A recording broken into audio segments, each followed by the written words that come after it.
Джеймс өзінің күнделікті шығындарын есептеп, күн сайын темекіге 2000 теңге жоятынын анықтады. Сосын ол не істейді? Темекіні қойып, сол жойып жүрген 2000 теңгесін депозитте сақтап отыруға шешім қабылдайды. Ақшаны көпшіліктің астында сақтау мүмкін емес.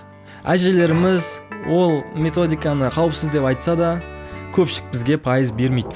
Мысалы, Эскобарды алатын болсақ, ол бәріне мәлім себептермен ақшасын банкте сақтай алмады. Сосын ол не істейді? Қараусыз қалып қойған қоймаларға апарып, өзінің 22 миллиардын апарып сақтап қойып.